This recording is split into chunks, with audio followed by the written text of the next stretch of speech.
어느 대학 교수가 우리 한 민족을 연구할 때 이렇게 나열하였습니다. 첫째, 우리 한민족은 성격이나 행동이 굉장히 급하대요. 동감하십니까? 둘째, 감정적이고 정이 많대요. 세 번째, 정확성이 부족하고 남의 눈치를 잘 살핀다고 합니다. 끝으로 변화를 싫어하고 내성적이며 권위주의고 허세가 굉장히 심하다는 연구 결과입니다. 이것은 누구에게나 조금씩 내재되어 있는 우리들의 성향이지요. 여러분, 이 5가지 행동 중에서 가장 꼴불견이 무엇이라고 생각합니까? 권위주의적이고 허세가 많다라는 것이지. 허세란 실제적인 상황이 아니지요. 겉으로만 있는 척하는 그런 행위를 말합니다. 그리하여 자기 자랑을 쉴 틈 없이 내뿜는 그런 성향을 말하고 있지요. 대체적으로 자기 자랑을 쉴 새 없이 내뿜는 그런 성향을 가진 사람들은 아마도 열등감이 많은 사람이 분명할 것입니다. 여러분, 부자들은 진짜 나는 부자라고 말하지 않습니다. 여러분, 우리는 부자처럼 보이려고 하지 말고요. 진짜 부자가 되어야 합니다. 진짜 부자들은 돈 자랑을 하지 않습니다. 왜 그럴까요? 이미 내가 부자이기에 자랑할 필요가 없기 때문이지요. 또한 우리의 소유를 영원히 보장할 수 없기 때문에 바울은 뭐라고 하였습니까? 내가 자랑할 것은 십자가 외에는 없다라고 이야기했지요. 우리가 가지고 있는 소유는 영원하지 못하지요.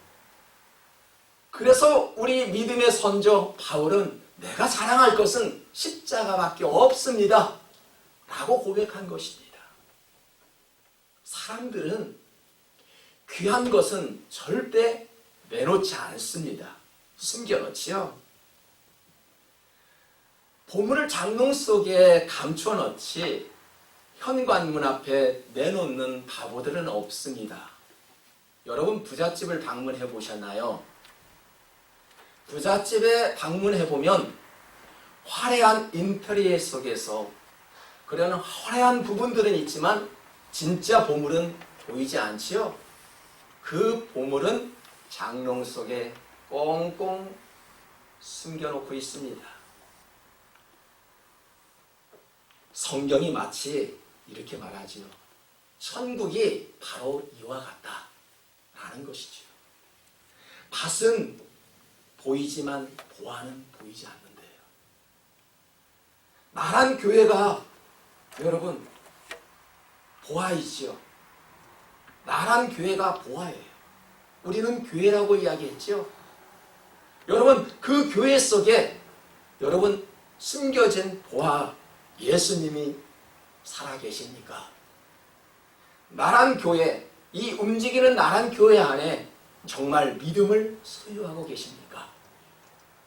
우리들은 풍요는 보이지만 잘 입은 옷차림 속에 잘 꾸며진 외관은 보여지지만 과연 살아있는 예수님이 내 안에 계십니까? 과연 믿음을 소유하고 계십니까? 우리는 교회인 동시에 세상에 살고 있는 밭이라고 성경은 이야기합니다. 우리는 세상 속에 놓여있는 밭이 돼요. 우리는 잠시 세상에 소풍 나온 사람에 불과하지요. 그래서 성경을 보니까 인생은 나그네라 그렇게 표현을 합니다. 참 오래 사신 분들 어떻게 느껴지십니까? 금방 세월이 훌쩍 지나고 말았지요. 어느새 우리는 코로나 시대를 2년째 아니 3년째 보내고 있습니다. 참 세월이 빠르기도 합니다. 우리의 인생은 세상에 놓여있는 밭과 같다라고 성경은 말씀합니다. 어떤 밭일까요? 누군가는 길가에 뿌려져 쓸모없이 버려진 밭이 될 수 있고요. 누군가는 뿌려도 뿌리가 자라지 못해 금방 죽어버리는 돌밭처럼 살아가는 그런 삶도 있지요.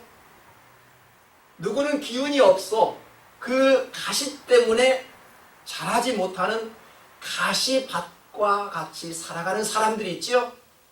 그렇지만 누군가는 30배, 60배, 100배의 모습으로 결실을 맺는 아름다운 사람들도 있습니다. 여러분들은 어떤 밭입니까? 우리에게는 이미 복음의 씨앗이 우리 안에 심겨져 있습니다. 맞습니까? 정말 복음이 우리 안에 있다라는 것입니다. 우리 안에 예수님이 살아 계십니다. 성령이 내 안에 계시니까 우리는 그분들을 어떻게 지금 초청하고 어떻게 대하고 계십니까?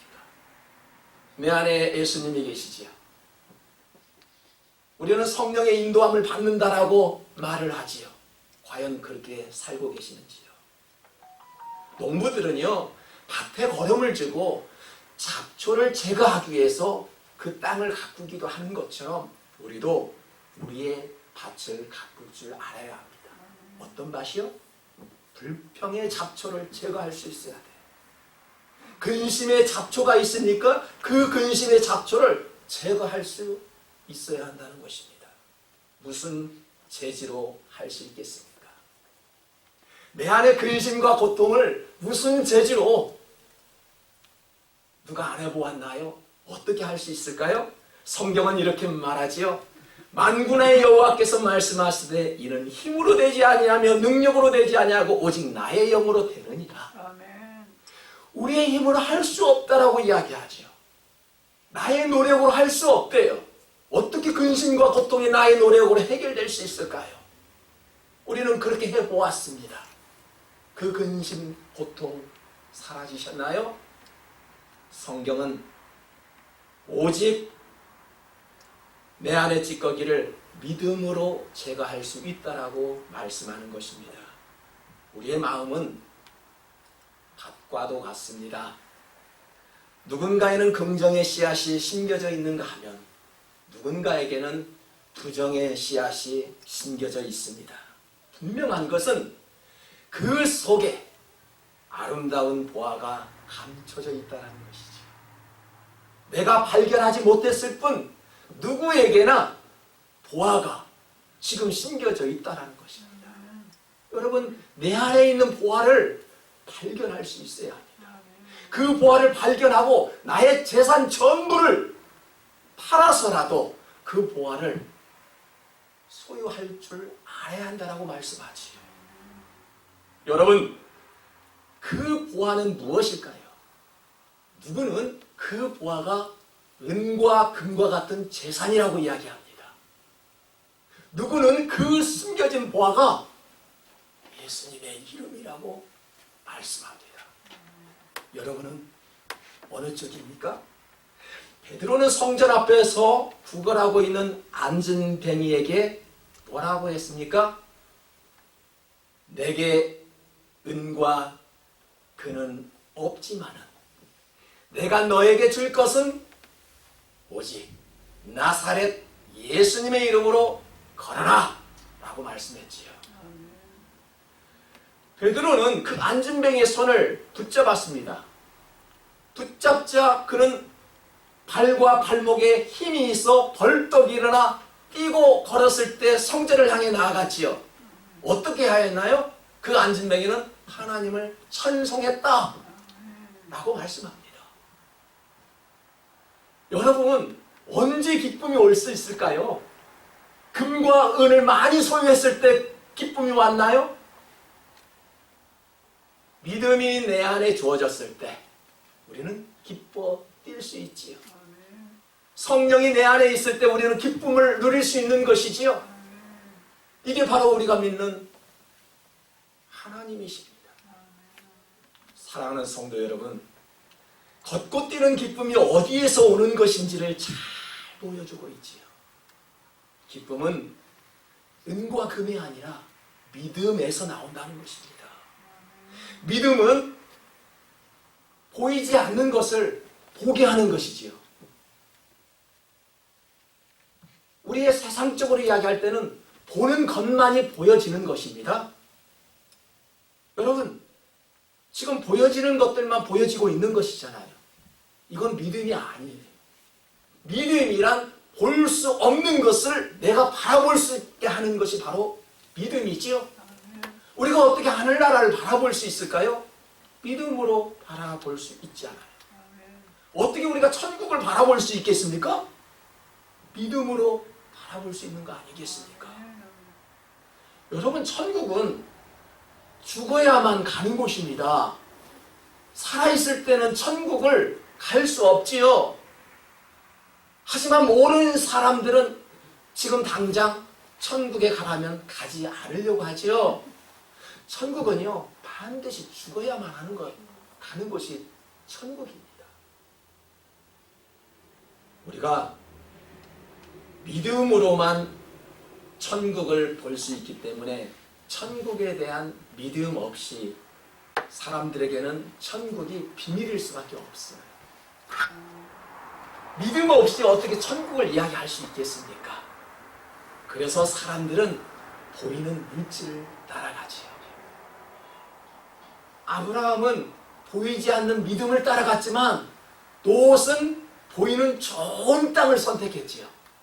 그 좋은 땅이 누가 소돔과 고모라가 될 줄 알았겠습니까? 그 좋은 땅이 불바다가 될 줄 누가 알았겠습니까?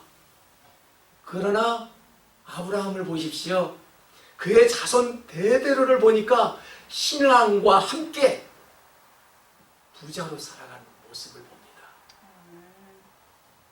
성도 여러분, 믿음이란 보이지 않는 것을 바라볼 수 있게 하지요. 육신의 눈으로 보여지는 것이 전부가 아니라는 것입니다.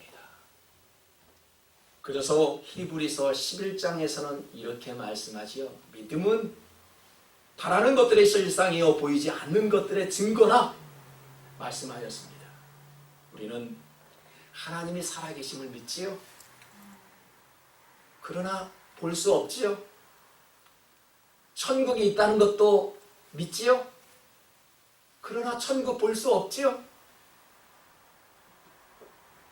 그러나 우리의 안에 천국이 존재하고 우리가 영원히 그곳에 거하게 될 것이라는 믿음은 있지요.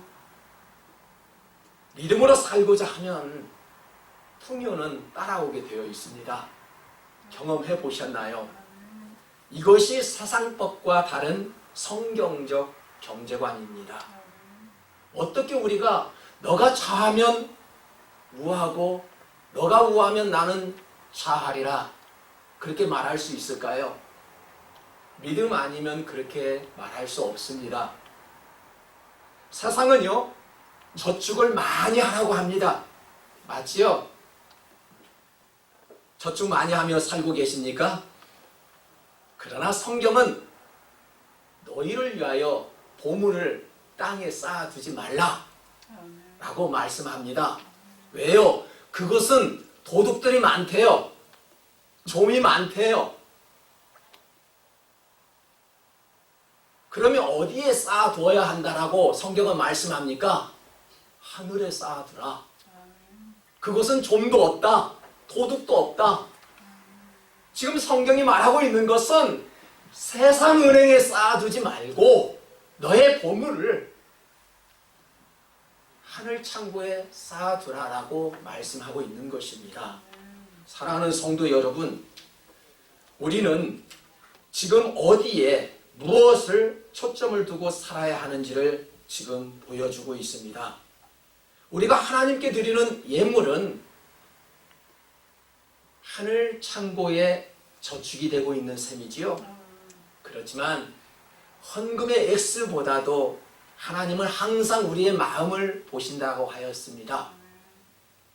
가난한 과부가 드린 2렛돈을 어느 부자보다 더 많이 드렸다라고 예수님은 칭찬하셨습니다. 천국을 소유하고자 하는 자는 우리는 대가를 지불해야 합니다. 지금 그 천국을 소유하기 위해서 나름대로 무언가를 지불하고 계시지요. 본문에서 예수님은 3가지의 비유를 들어주셨습니다. 어떤 비유요? 첫째는 감추어진 보화를 사기 위해 자기 소유를 다 팔아 그 밭을 사라. 둘째, 값진 진주를 발견하면 자기 소유를 다 팔아 그 진주를 사라. 세 번째, 바다에 그물을 던져라. 그리고 그 고기를 잡으면 좋은 것은 그물에 닿고 나쁜 것은 던져버려라. 3가지의 비유를 들어주셨습니다. 여러분, 보화, 진주, 그물은 우리에게 어떠한 교훈을 지금 주고 있나요? 보화, 진주를 사기 위해서는 자기 소유를 다 팔았다는 것과 좋은 것과 나쁜 것은 나중에 버려진다는 것은 우리의 인생의 결말은 반드시 있다라는 것을 지금 보여주고 있습니다. 성도 여러분, 먼저 자기 소유를 팔았다는 것은 무슨 의미일까요? 네, 재산 전부 다 하나님 앞에 드리고 산에 올라가 기도하는 사람들이 있습니다. 그렇지만 그 행동은 잘못된 것입니다. 하나님은 너의 소유를 다 팔고 기도해라, 그렇게 말하지 않지요. 그렇다면 우리는 어떻게 하는 것이 자기 소유를 다 파는 것일까요? 복음을 위해서 자기 소유를 판다는 것은 너의 몸을, 너희가 하나님으로부터 받았으니 너의 몸을 하나님께 드려라. 너의 몸으로 하나님께 영광을 드려라. 이것이 영적 예배니라. 우리의 몸을 하나님께 드리는 것이 자기 소유를 파는 거예요.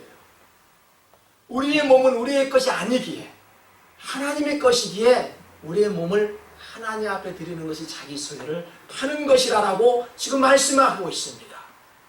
또 어떻게 해요? 내 마음을 다하고 목숨을 다하고 뜻을 다하여 그리고 힘을 다하여 주 너의 하나님을 찬양하라. 이것이 나의 소유를 파는 거예요. 또 어떻게 해요? 우리가 먹든지 마시든지 무엇을 하든지 하나님의 영광을 위해 하는 것, 이것이 자기 소유를 파는 거입니다. 여러분, 우리는 예배를 마치면 이제 세상에 나가 무언가를 하지요. 무언가를 먹고 마셔야 합니다. 하나님의 영광을 위해서 한다면 그것은 자기 소유를 하나님 앞에 드리는 것입니다. 여러분, 우리는 어떻게 살아야 가는가가 중요하지요. 먹고 마시는 이유가 분명해야 합니다. 왜 돈을 벌어야 하는고 내가 건강해져야 할 이유가 분명해야 합니다. 왜 우리가 건강해야 합니까? 왜 우리가 부자가 되어야 합니까? 성경적 경제관은 내가 부자가 되어야 할 이유, 내가 지금 하나님 앞에 나와 있는 이유, 내가 지금 무엇을 먹고 무슨 행동을 해야 하는 이유가 분명해야 한다라고 지금 말씀하고 있는 것이지요. 그리스도인은 성경적 경제관으로 사셔야 합니다. 세상적인 경제관은 어떻게 한다고요? 돈 많이 벌어요. 아, 돈 많이 벌었어. 아, 좋은 집 사야 돼. 세상적 경제관은요, 돈 잘 벌고 성공하면 됩니다. 맞죠? 하지만 성경적 경제관은 그것이 아니지요. 우리는 성공하기 위해서가 아니라 하나님을 위해서 성공하기를 원해야 합니다. 때로는 교회들이 세상으로 욕먹고 있지요. 세상 사람들로부터 칭찬을 받아야 할 교회들이 왜 욕을 먹고 있나요? 교회는 성장하여서 건물도 커졌습니다. 많은 성도들도 모였습니다. 부자가 되었지요. 하지만 생명이 없는 교회들이 많아졌다고 합니다. 여러분, 교회의 크기보다도 교회가 교회다운 것이 매우 중요합니다. 옛 선지자들과 달리 회개하고요. 잘못된 나라를 위해서 외침도 없습니다. 자기들만 잘 먹고 잘 살면 되지요. 정말로 참된 선지자들을 보십시오. 이 세상을 향해 외쳤습니다. 잘못된 성도들에게 회개하라라고 지적을 했지요. 오늘날 목회자들을 보십시오. 잘못을 지적 안 합니다. 자기 교회에 피해가 될까봐 잘못된 나라에, 잘못된 정부에 외치지 않습니다. 사실이지요. 좋은 말 하고요. 성도들의 비유를 맞춰주고요. 복 있는 설교만 잔뜩 하고 있고요. 왜 그렇게 하십니까? 이것은 잘못되었습니다. 라고 말하는 목회자들 드뭅니다. 교회는 교회다워야 합니다. 교회는 세상 사람들이 모였지만 이곳은 하나님을 찬양하며 하나님의 법대로 성경적 관념대로 살고자 하는 성도들이 모인 곳입니다. 하나님의 방법대로 살고자 하는 사람들이 모인 곳입니다. 그렇다면 우리는 세상에 밭이지만은 이 밭이 하나님으로부터 경작되어야 하고 내 안에 숨겨진 예수님 때문에 내가 변화되어 하나님을 찬송할 수 있는 그러한 지체들이 되어야 한다라고 믿어 의심치 않습니다. 성도 여러분, 교회는 세상과 달라야 하지요.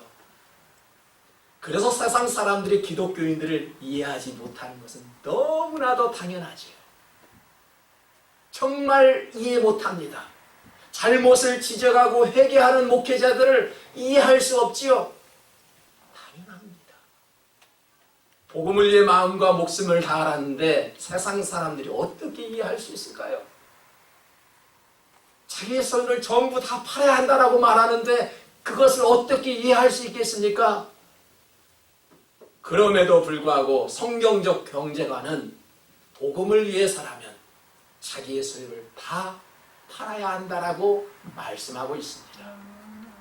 우리에게 가장 귀한 것은 우리가 생각하는 그런 보화, 그런 물질이 아닙니다.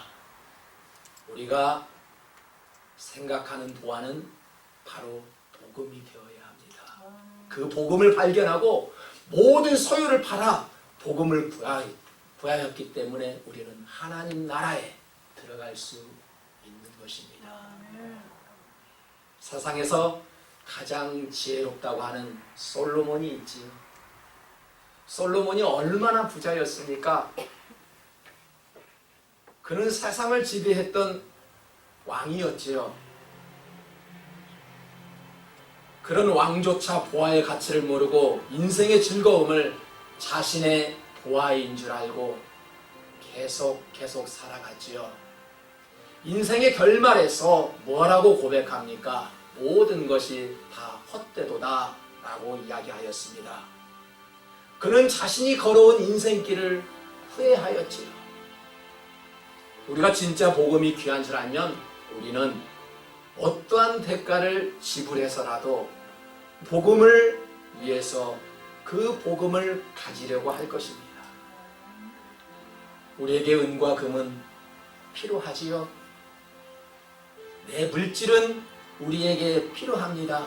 그러나 여러분, 먼저 구할 것은 그런 물질이 아니라 복음을 찾고 복음을 위해서 일할 줄 알아야 합니다. 사람이 소유할 가장 큰 보화는 하나님을 섬기는 것이기에 하나님을 섬길 수 있는 환경이 우리 안에 있도록, 내 가정 안에 있도록, 나의 주변 환경이 내가 하나님을 잘 섬길 수 있는 환경이 될 수 있도록 그렇게 기도해야 합니다.